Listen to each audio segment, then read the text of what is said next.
Ya pemirsa, kembali lagi di One on One dan masih bersama Kepala Badan Pusat Statistik Ibu Amalia Adininggar Widyasanti atau lebih akrab disapa Ibu Winnie, Ibu ya.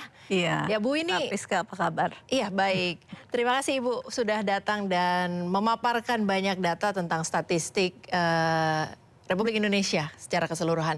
Nah, kalau Ibu boleh paparkan dari sisi data, bagaimana Ibu melihat atau memberi penjelasan tentang peta ekonomi Indonesia saat ini?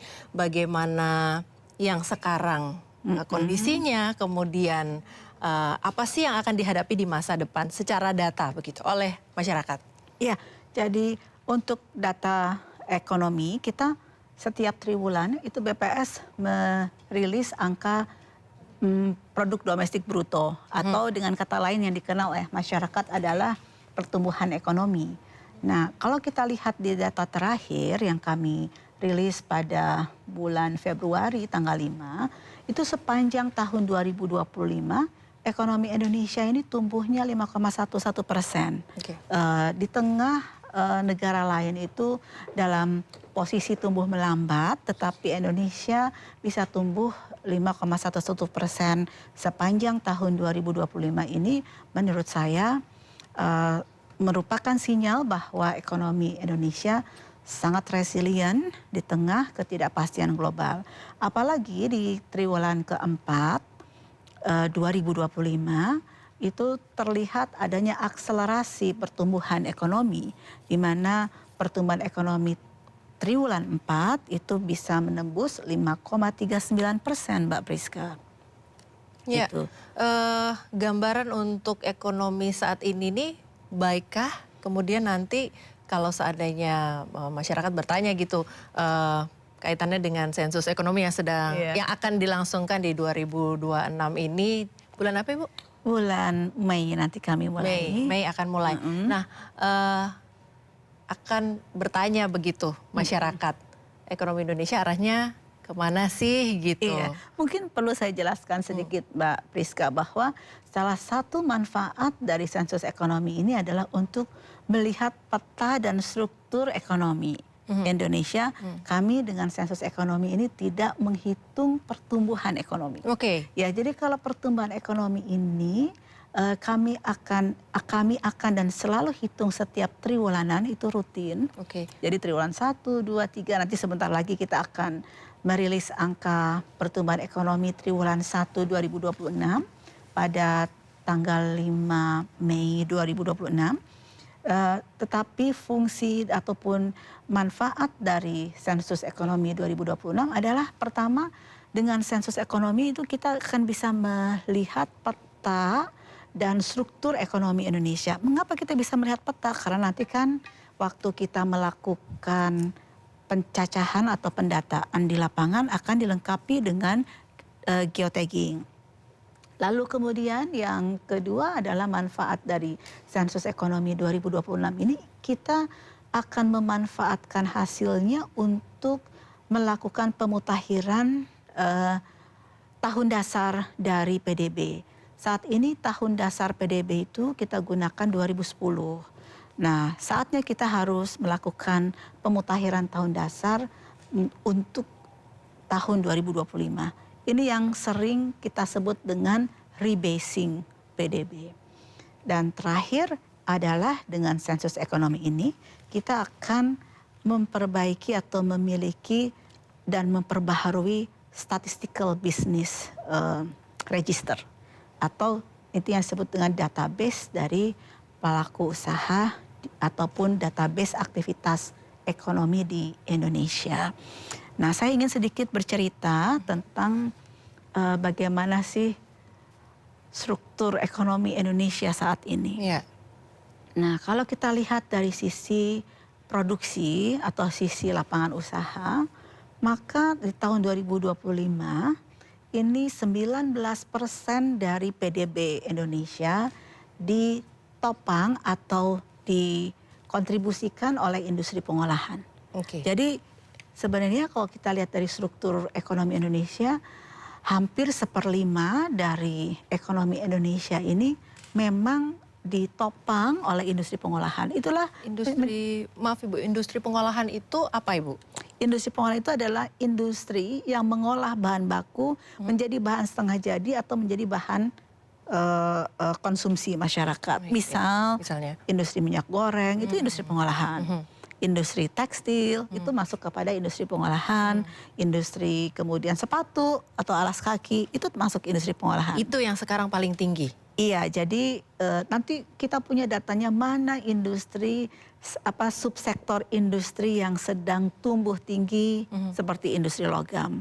Mana industri subsektor industri yang sedang mengalami kontraksi. Itu ada kita datanya.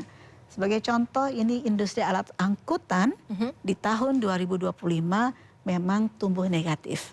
Tetapi industri logam dasar ataupun yang mengolah biji logam menjadi misalkan olahan logam atau menjadi stainless steel, ini tumbuhnya lebih dari 15% di tahun 2025. Jadi bervariasi tergantung subsektor mana. Ada yang lagi tumbuh cepat, ada yang lagi melambat. Melambat itu artinya tumbuh positif tetapi angkanya lebih kecil. Ada yang tumbuh negatif. Nah ini tergantung dari subsektornya. Nah secara agregatnya industri pengolahan Indonesia di tahun 2025 tumbuhnya 5,3%. Ini sudah di atas pertumbuhan PDB. Jadi ini sinyal bagus menurut saya, apalagi industri pengolahan itu merupakan salah satu sektor yang bisa memberikan nilai tambah yang besar buat ekonomi Indonesia dan juga bisa menciptakan lapangan pekerjaan. Ya. Adakah industri yang melambat pertumbuhannya dikarenakan era digital misalnya? Ada yang melambat misalnya industri furnitur, ya kan. Kemudian juga yang terkontraksi misalnya industri alat angkut yang tadi sudah saya sebutkan. Ada juga industri kayu dan olahan dari barang kayu itu lagi tumbuh negatif. Dan satu hal bahwa selain industri pengolahan, sektor kedua terbesar yang memberikan kontribusi ataupun penopang dari ekonomi Indonesia adalah pertanian. Ya, bicara soal pertanian Ibu, bagaimana kondisinya saat ini dan bagaimana arah pertumbuhannya? Iya, kita lihat dari pertanian. Kira-kira 13,1% dari ekonomi Indonesia ini ditopang oleh pertanian, 13%. Dan tumbuhnya di tahun 2025 ini adalah sebesar 5,33%.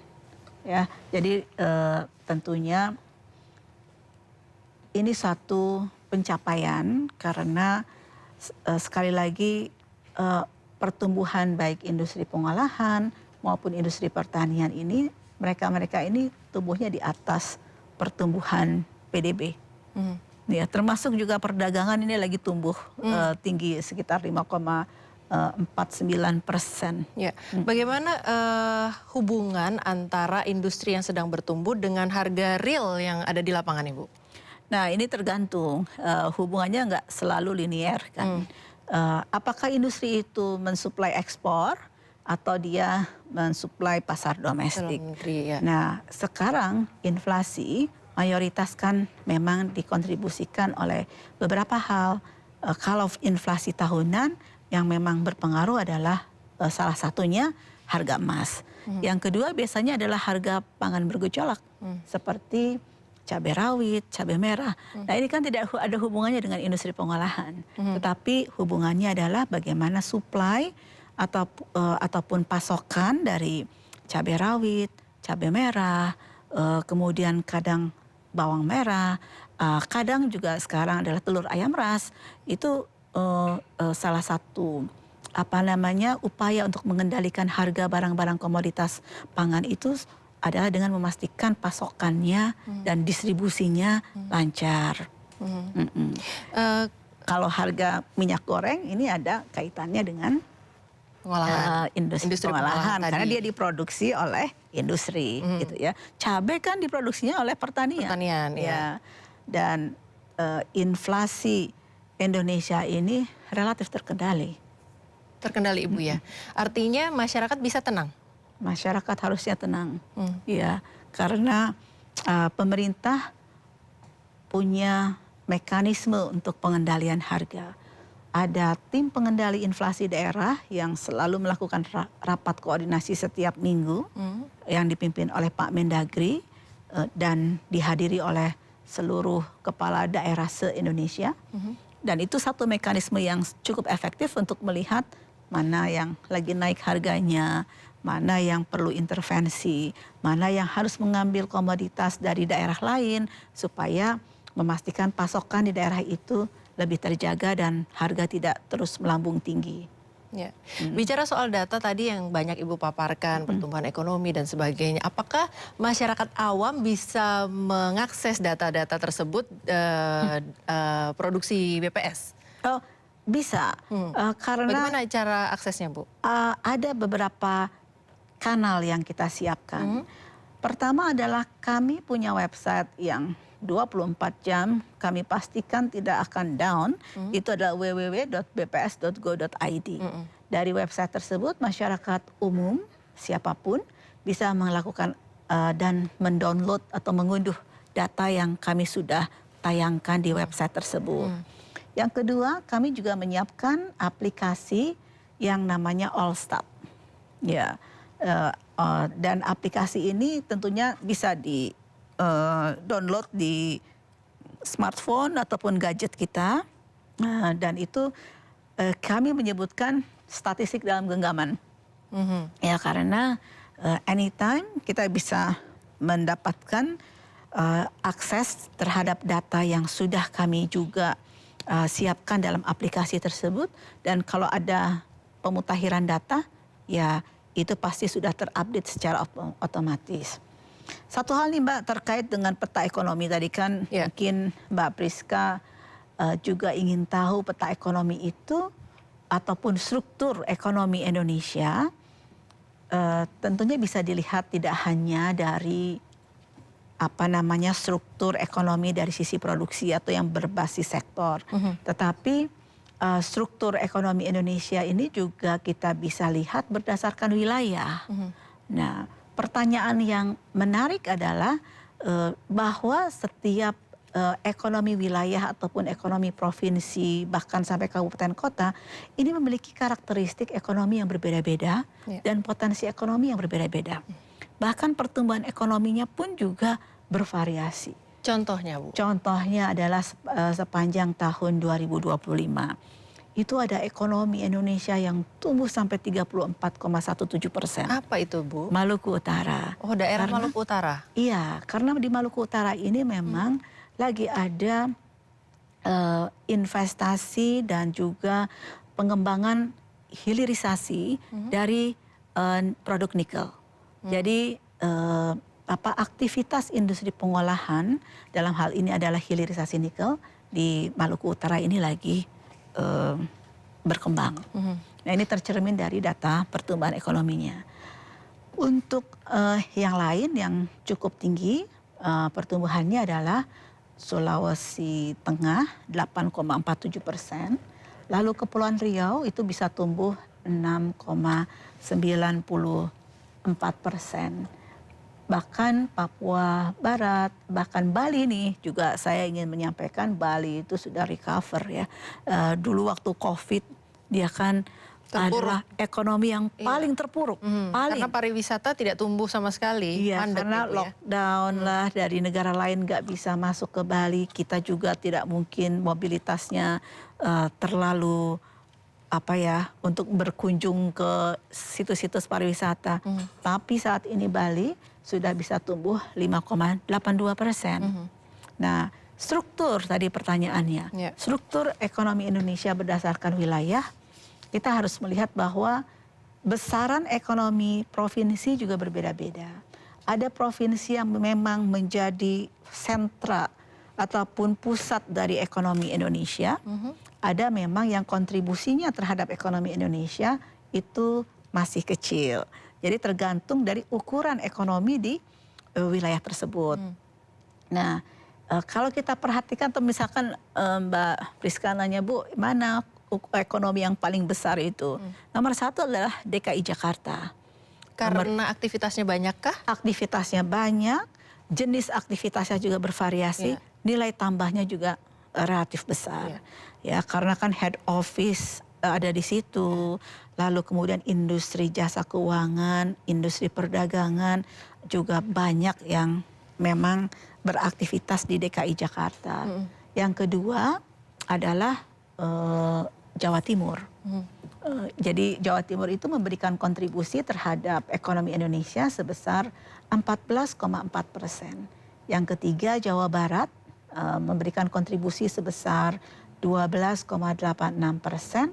Lalu Jawa Tengah sekitar 8,22%. Ini kalau 4 provinsi ini kita gabungkan, Mbak Priska, itu udah memberikan lebih dari 50% dari ekonomi Indonesia.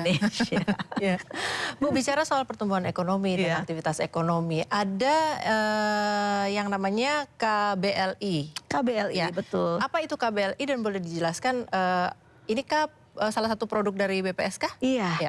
Karena klasifikasi baku lapangan usaha Indonesia itu adalah proses pengkodifikasian yang terstandar internasional dan memang ini adalah amanat yang harus dilakukan oleh BPS. Baru diterapkan di tahun ini kah? Enggak, jadi sebenarnya itu sudah lama. Yang KBLI 2025 atau kita sebut dengan klasifikasi baku lapangan usaha Indonesia tahun 2025 adalah proses pembaharuan yang kami lakukan karena sebelumnya itu ada KBLI 2020, Mbak Priska. 20, 25, kemudian ada 26? Enggak, kita melakukan pemutakhiran KBLI itu setiap 5 tahun sekali. Jadi tidak setiap tahun. Karena apa? Kita harus segera lakukan pemutakhiran KBLI 2025 ini, Mbak. Ada berbagai alasan. Pertama, jenis aktivitas ekonomi yang kita lihat di lapangan itu sudah berubah dibandingkan 2020. Ya, kalau zaman dulu mungkin jualan itu ada fisiknya begitu ya. Kalau sekarang aktivitasnya nggak ada fisiknya karena digital. Betul. Semua bentuknya teknologi Nah, begitu ya. itu harus kami berikan kode tersendiri atau kode aktivitas ekonomi sendiri. Nah, kedua misalnya, dulu kan kita belum punya bullion bank, Mbak. Iya kan? Bullion bank itu baru kita pemerintah baru menyelenggarakan adanya bullion bank setelah 2020. Kan itu aktivitas ekonomi baru.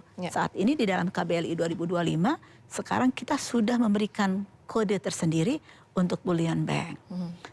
Selain itu misalnya aktivitas produksi animasi, kemudian game atau games ya, kemudian ada aset kripto, lalu ada seperti adanya pembangkit listrik tenaga energi baru terbarukan. Itu sekarang aktivitas-aktivitas yang baru kami berikan kode tersendiri. Nah, ini yang menjadikan satu keharusan bahwa KBLI 2025 itu harus segera kami terbitkan. Dan satu hal lagi bahwa penyusunan KBLI 2025 ini kami referensinya adalah ISIC revisi 5. Jadi ada standar internasionalnya. Ini kami nggak membuat standar sendiri. Ya. Bukan standar nasional tapi standarnya internasional, Ibu. Iya, sehingga antar negara itu nanti bisa diperbandingkan, Mbak Priska. Itu pentingnya kenapa? Karena kami adalah lembaga statistik resmi negara yang di tingkat global itu dinamakan National Statistic Office. Peran dari National Statistic Office adalah menghasilkan data-data statistik yang terstandar internasional. Sehingga kami tidak bisa bekerja tanpa standar baku. Nah, kemudian KBLI 2025 ini sudah kami tetapkan dengan peraturan Badan Pusat Statistik nomor 7 tahun 2025. Nah, nanti ini standar ini klasifikasi ini yang akan kami gunakan pada saat sensus ekonomi. Jadi tentunya dengan adanya KBLI yang baru kami terapkan di sensus ekonomi sehingga nanti struktur ekonomi dan pencatatan aktivitas ekonominya akan mengikuti standar klasifikasi yang baru ini. Ya.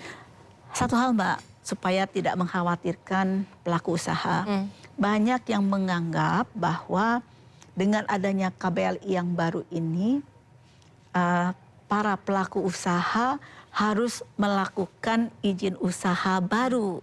Karena kan ada perubahan kode KBLI. Ya. Nah, tidak usah khawatir, sepanjang tidak ada perubahan aktivitas di dalam perusahaannya, cukup dengan melakukan konversi dari KBLI 2020 ke kode KBLI yang 2025, dan ini oleh OSS atau Menteri Investasi akan dilakukan secara otomatis. Sehingga kami pastikan kalau tidak ada perubahan aktivitas ekonomi, tinggal langsung dikonversi saja kodenya dan tidak perlu melakukan izin baru. Dan ini sudah kami nyatakan di dalam surat edaran bersama Menteri Investasi, Menteri Hukum, dan juga Kepala Badan Pusat Statistik. Baik, kita akan lanjutkan terkait dengan sensus ekonomi 2026 masih dengan segala data yang diproduksi oleh BPS, tapi kita nanti di segmen selanjutnya akan bicara soal keamanan data. Pada saat masyarakat atau badan usaha memberikan data, perlu keyakinan bahwa data saya aman gak nih gitu. Nah, Ibu nanti boleh menyampaikan bagaimana sih keamanan data itu dijaga oleh BPS setelah jeda berikut. Tetaplah bersama kami di One on One.